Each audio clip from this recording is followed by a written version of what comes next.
Hebreos capítulo 11, versículo 23 en adelante. Dice así: Por la fe Moisés, cuando nació, fue escondido por sus padres durante 3 meses, porque lo vieron hermoso y no temieron el decreto del rey. Por la fe Moisés, ya grande, rehusó ser llamado hijo de la hija de Faraón, y eligió antes ser maltratado con el pueblo de Dios que gozar los deleites temporales del pecado.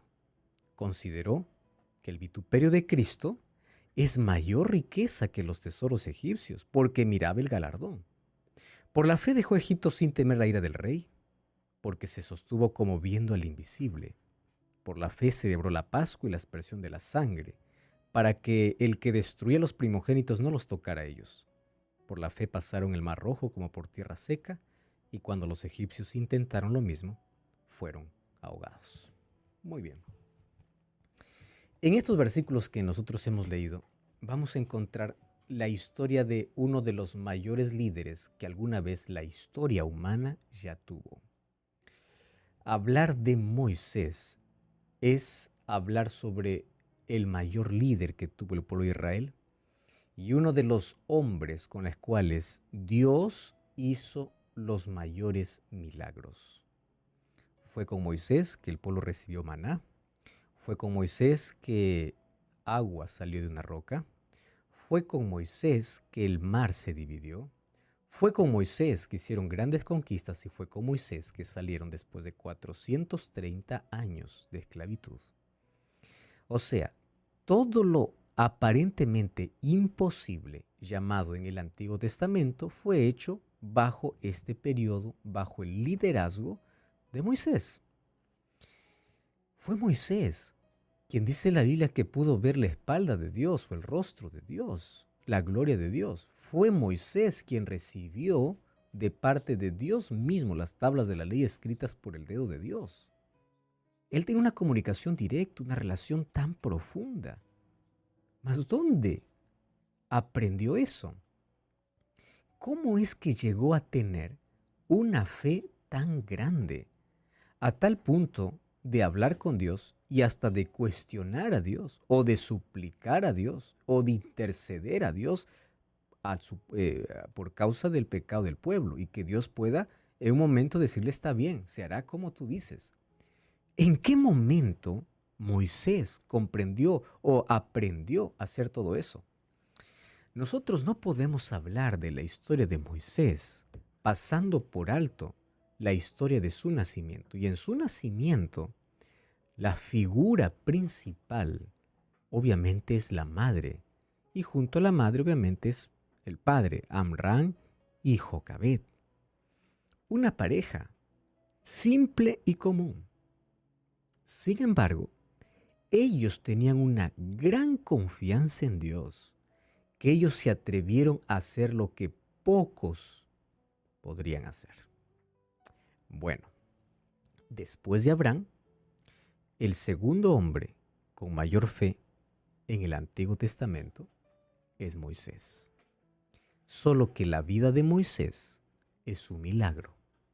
La existencia de Moisés es un milagro, que comienza con la fe y la confianza de dos o de los padres que siempre confiaron en la providencia divina. ¿Qué hizo que Amram y Jocabed puedan tomar este tipo de decisión de ocultar o de esconder a su hijo cuando nació, cuando había un edicto del rey que todo aquel niño que muera o que nace pueda morir? ¿Qué hizo que ellos puedan ingeniarse? Y aquí yo veo dos elementos importantes que siempre vamos a encontrar en los mayores milagros y actos de fe. La fe siempre tiene que ir acompañada de una acción. Fíjate, Amram y Jocabed no dijeron: pues bueno, ya nació. Dios tiene un propósito, que Él vea cómo lo libra. No. Ellos dijeron así: Dios va a conducir, Dios va a guiar, Dios tiene un propósito para nuestro hijo, pero nosotros haremos algo. ¿Qué cosa hicieron? Tejieron una canasta. Una canasta. Allí lo colocaron brea por fuera para que el agua no pueda penetrar. y lo colocaron en el río Nilo bajo la supervisión de la hija mayor, que sería María. Ella estaba dando vueltas a la orilla viendo cómo su hermanito, el bebé, el menor, estaba flotando en el río. Ahora, qué interesante. ¿Por qué los padres hicieron eso? Por dos razones. Primera razón, porque ellos sabían que ese niño, como todos aquellos que Dios nos da, Dios tiene un propósito para cumplir.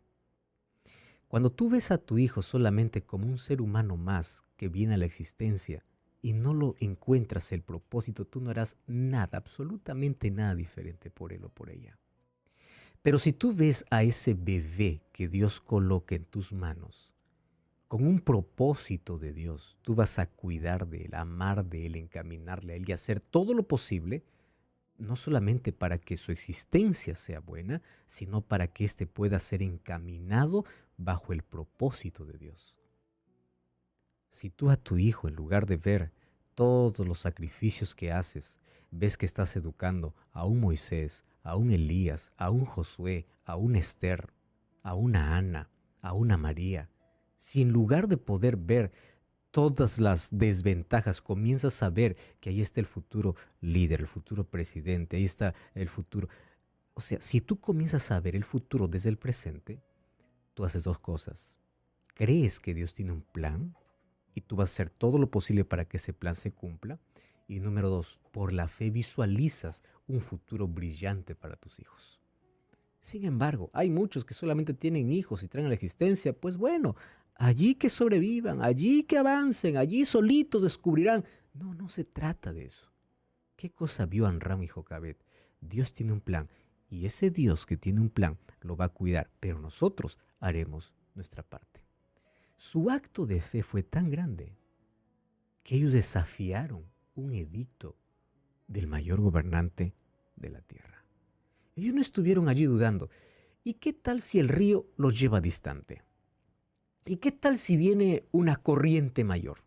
¿Y qué tal si la canasta se hunde? Fíjate una cosa. Ellos confiaron lo siguiente. Nosotros hacemos lo que nos corresponde, colocamos en el lugar que corresponde y el resto Dios lo hace. Dios es el dueño de las circunstancias, es el dueño del tiempo, es el dueño de las aguas. Él no permitirá. Está en sus manos. Es una fe que actúa. No es una fe solamente que suplica y clama. No, actúa. Y ellos colocaron esa acción bajo la supervisión de Dios.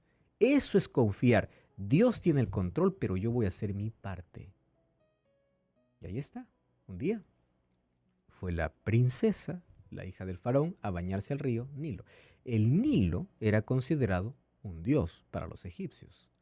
Por eso es que las 10 plagas va a herir a los 10 principales dioses de Egipto.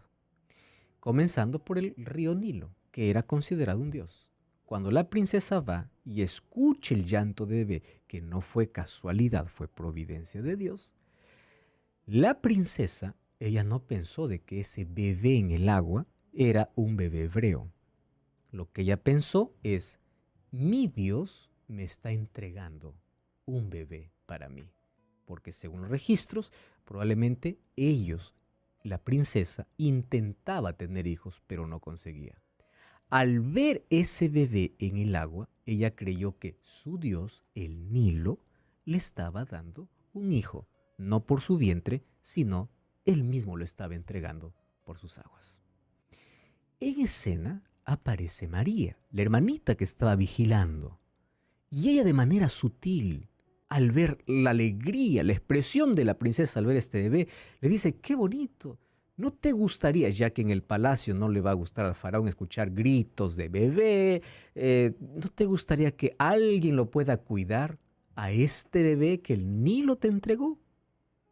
Claro, le dice ella, ¿tú conoces a alguien? Sí, yo conozco a alguien que puede hacerlo. Quien llega, quien entra en escena es la propia madre.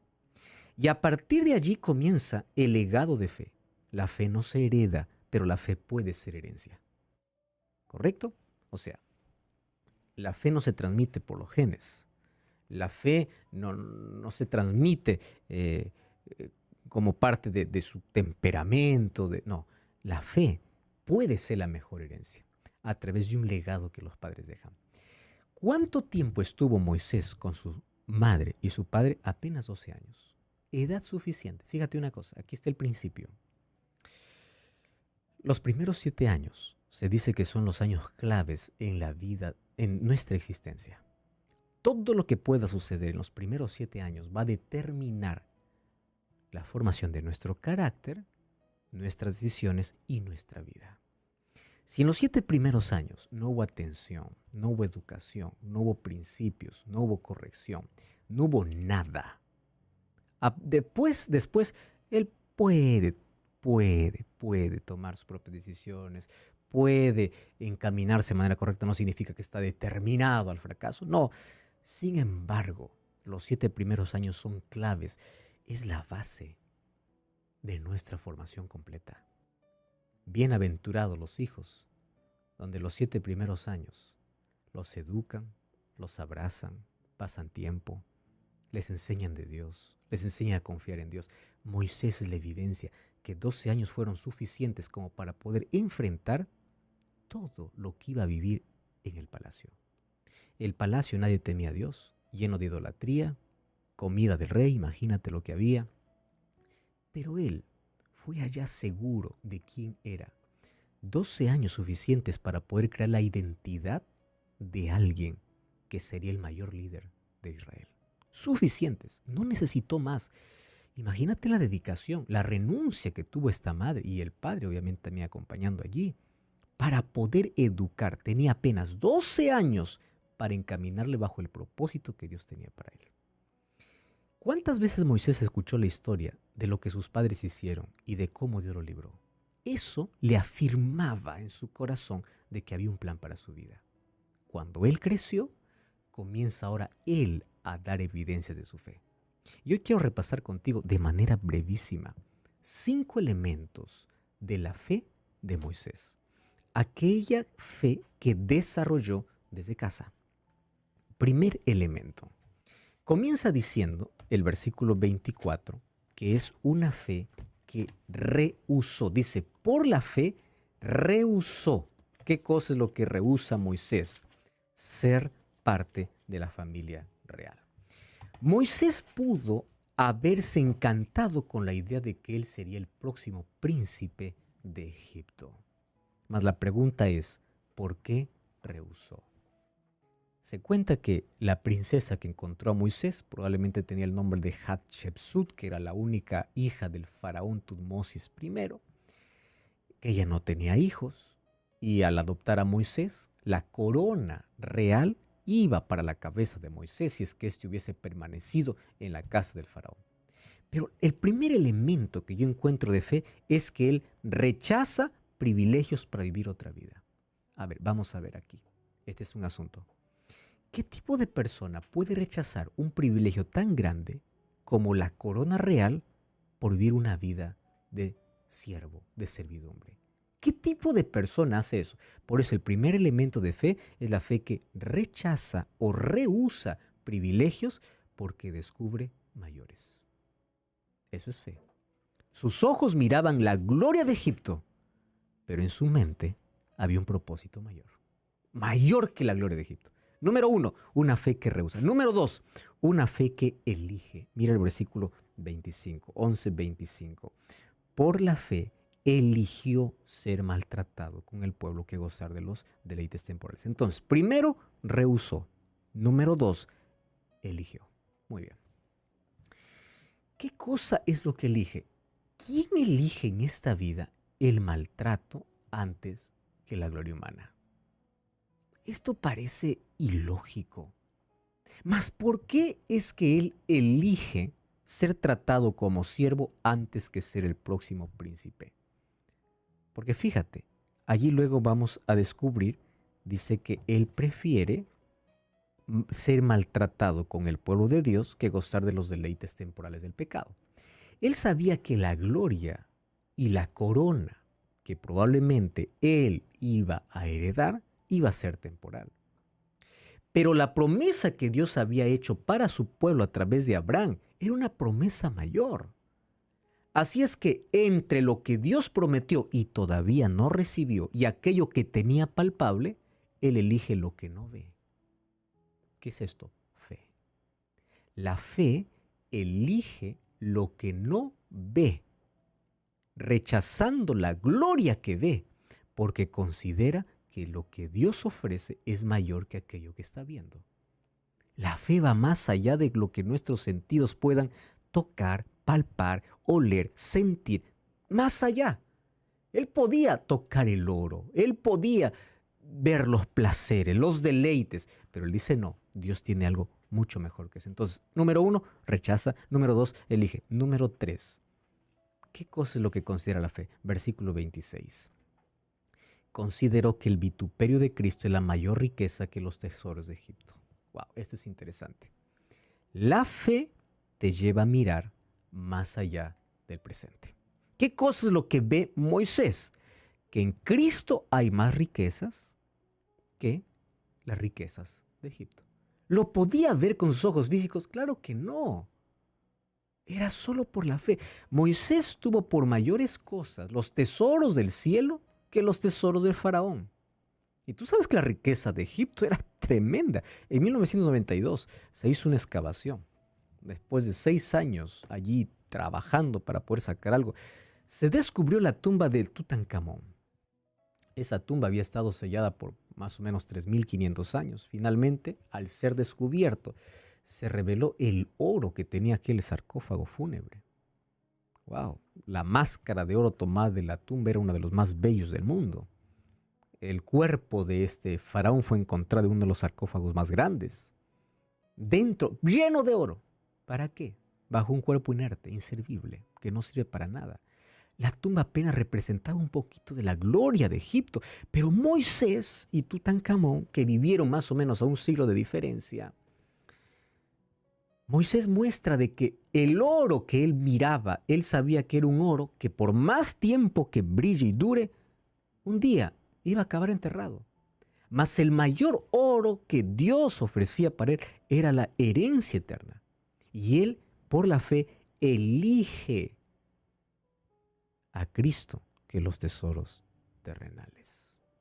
¿Qué cosa hace la fe? Rechaza ciertos privilegios por los privilegios celestiales. ¿Qué cosa es lo que hace la fe? La fe hace una elección. La fe considera qué cosa es lo mejor para su vida.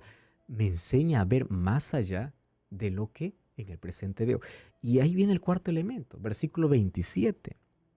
Allí dice que Moisés perseveró mirando lo invisible, porque tenía puesta la mirada en el galardón. O sea, Moisés no actuaba solamente, porque yo considero, yo creo. No, él sabía que había recompensa y la recompensa era segura, era eterna y era superior a todos los privilegios temporales. Y el versículo 27 señala que por eso él renuncia a Egipto. O sea, él tenía la decisión de abandonar el palacio aún cuando no hubiese cometido ningún error como el que nosotros ya sabemos por el cual huyó. La decisión ya estaba tomada. Él no sería el próximo príncipe. Él abandonaría Egipto. La decisión estaba tomada. Y finalmente vemos que la fe, el quinto elemento, es una fe que obedece. Dios le manda hacer la Pascua, Dios le manda abrir el mar y él obedece exactamente como Dios le dio, creyendo. La Pascua lo hace en un acto de fe. Dice así, Dios lo libertará hoy. ¿Cómo, Moisés? Ya hay 9 intentos y parece que no. Obedezcan, hoy Dios nos libertará. Moisés, ¿qué hacemos? Estamos frente al mar, ¿cómo vamos a cruzar? Tranquilo, Dios va a estar guiando. La fe abre el mar, la fe mueve montañas, la fe hace que podamos ver lo que no vemos en el presente, rehúsa ciertos privilegios temporales para aferrarnos a las cosas celestiales, nos hace tomar elecciones correctas. La fe nos hace considerar qué es lo mejor para la vida y finalmente nos lleva a la obediencia. ¿Cuál es el resultado? Si Moisés hubiese llegado a ser el próximo faraón, probablemente luego se hubiese descubierto una tumba más de un cuerpo inerte que yace sin esperanza. Moisés supo elegir lo mejor, cuando vamos al libro de Judas, dice que cuando Moisés murió, se peleaban por el cuerpo de Moisés. Y finalmente sabemos que Moisés resucitó. Por eso es que en la transfiguración él aparece al lado de Jesús juntos con Elías. Ahora fíjate, él eligió lo eterno. Ahora Moisés está vivo. Dios se lo llevó al cielo. Y él está gozando de los deleites eternos, porque los temporales acaban. ¿Cuál será tu elección? Podemos hoy elegir lo mejor para la vida. Ora conmigo. Gracias, Señor, por tu palabra. Enséñanos a ver más allá del presente y a elegir correctamente, confiando en tus promesas, que por la fe podamos ver a Cristo como superior a cualquier deleite temporal. En el nombre de Jesús. Amén.